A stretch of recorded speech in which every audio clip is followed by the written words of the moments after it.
अभी एक न्यूज बड़ी वायरल चल रही थी। एक 27 साल का लड़का नोएडा में, देखा तुमने वो? रात में, हाँ, रात में गाड़ी से लौट रहा था। वो रोड इस तरीके से था कि उसमें सीधा वो धुंध थी, दिखा नहीं उसको, और उसकी गाड़ी एक इतना बड़ा खोद के वो छोड़ रखा है कि वहां पे कोई बिल्डिंग के निर्माण से जुड़ी कोई प्रक्रिया अधूरी छोड़ के पानी पूरा भर रखा है। अब वो पानी इतना गहरा, उसकी किसी को क्या पता कि वो कितनी गहराई पर।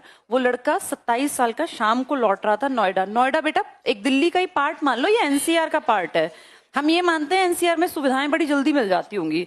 वो लड़का 2-2.5 घंटे तक, उसकी गाड़ी जब उसमें गिर गई तो वो जैसे तैसे करके गाड़ी, ऐसे में ना गाड़ी खुलती नहीं है बेटा जब ऐसे प्रॉब्लम हो, तो वो जैसे तैसे गाड़ी से निकल के गाड़ी की छत पे आ गया।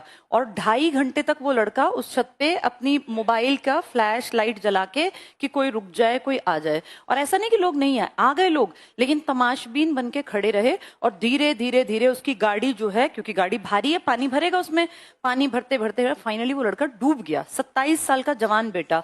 और वहां पे ना ऐसा नहीं, जनता जनता, वहां जो सरकार के अधीन डिपार्टमेंट है ना, जिनका काम है इस तरह के लोगों को बचाना, वो भी वहां थे। पर पता है कई लोगों ने क्या कहा कि ठंडा बहुत है, पानी उतरे कैसे इसमें?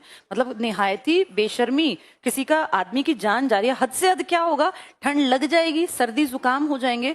और जिनको ड्यूटी का पार्ट है, जिनका, उनको तो अब यूं कहीं आग लग जाए, आदमी कहे यहाँ तो आग है मैं नहीं घुसूंगा, तो अग्निकर्मी यही तो काम करते हैं कि आग में घुसना है तुम्हें, इसी चीज की नौकरी है। और देखो वो मुद्दा धीरे धीरे, अब 2 दिन हो गए इस बात को, आज वो धीरे धीरे दब जाएगा। लेकिन अगर थोड़े से विपक्षी समझदार हो ना, तो विपक्षी इस बात को, मुद्दे को उठा दें कि सरकार करती क्या है। देखो सरकार बहुत अच्छा काम कर रही है, नो डाउट, रोड बनाने में, पर बेटा किसी की तो कोताही है, किसी की तो गलती है। किसी के घर का पला पलाया 27 साल का लड़का, जिसका बेटा 27 का है, वो आदमी 55+ के आसपास उसकी उम्र हो गई होगी, उसका बुढ़ापा आ रहा है। वो ये सोचता होगा अब बेटा सेटल हो गया, आगे की पीढ़ी चल पड़ी, अब मुझे चिंता नहीं है। अब सोचो, और उसके फादर को वो फोन करके कह रहा है, पापा किसी को भेज दो, बचा लो, मुझे बचा लो। 2-2.5 घंटे बेटा बहुत होते हैं अगर एक्शन लेना पड़े। वैसे यहाँ कुत्ता कोई गिर जाए उस होल में, तो देखा कैसे मीडिया पागल हो जाती है कि अब इतने तक हम पहुंच गए, इतना हमने कर लिया, आर्मी में सब आ जाती हैं। मतलब इस चीज को हम ये सोच के देखें कि किसी के परिवार की तबाही 2.5 घंटा बहुत होता है। बाद में एक लड़के ने कोशिश की, वो कोई सामान इधर उधर, जो ये शाम को बच्चे नहीं अपना पार्ट टाइम में कर लेते हैं, डिलीवरी बॉय, उसने देखा और वो कूदा पानी में। वो 50 मीटर तक भी गया, लेकिन जब तक वो गया ना वहां, तब तक वो गाड़ी नीचे बैठ गई, वो लड़का भी डूब गया। अब उसने बाहर आके, जैसे रिपोर्टर्स वगैरह सब पहुंच गए, उसने बिल्कुल सही सही बताया कि पुलिस ने कोई एक्शन नहीं लिया, मेरे सामने खड़े थे, इनके पास नाव थी, इनके पास सीढ़ी थी, रस्सी थी, और मेरे पास कुछ भी नहीं था, मैं तो डिलीवरी बॉय हूँ, रस्सी बांध के कूद गया। तो उसका वो बयान बाद में पुलिस पकड़ के ले गई, और उसके 2 बयान अब सीधे से, मैं भी देख रही थी, किसी ने वो दोनों एक साथ लगा दिए कि पहले इसने क्या बोला, पुलिस ले गई, उसके बाद उसने बोला नहीं पुलिस ने बहुत कोशिश की, सब लोगों ने बहुत काम किया, पर उसको बचा नहीं पाए। ये बयान बदलने के पीछे 100% दबाव ही तो होगा, वरना क्यों? अच्छा अब तुम सोचोगे क्यों बदला? बेटा कोई भी बदल देगा बयान। उस बेचारे बच्चे के घर में क्या होगा? जो डिलीवरी बॉय है, कोई अमीर पॉलिटिकल बैक थोड़ी ना है। पुलिस वाले कहेंगे तू देख अब तेरा क्या हाल करेंगे हम, उसके पास ना पैसा ना कुछ, तो वो तो बेचारा वही बोलेगा जो पुलिस डरा के बुलवाएगी। लेकिन इसमें गलती सारे सिस्टम की है कि किसी का पला पलाया 27 साल का कमाऊ लड़का कमा के नौकरी पे से लौट रहा था। और ये घटना नोएडा की है, किसी आंतरिक हिस्से में हो, कोई संभालने वाला नहीं। नोएडा को हम ये मानते हैं पॉश इलाके में आता है, वहां ऐसी हालत। अभी जैसे इन सब चीजों को देख के लगता है कि हम बातें तो कर रहे हैं, आईटी में ये करेंगे हम, ऐसा होगा, रोबोटिक चीजें, बेसिक चीजें हैं नहीं। कोई 2.5 घंटे तड़प रहा है, खड़ा होकर चिल्ला रहा है कि मुझे बचा लो, 2.5 घंटा बहुत होता है अगर एक्शन लिया जाए।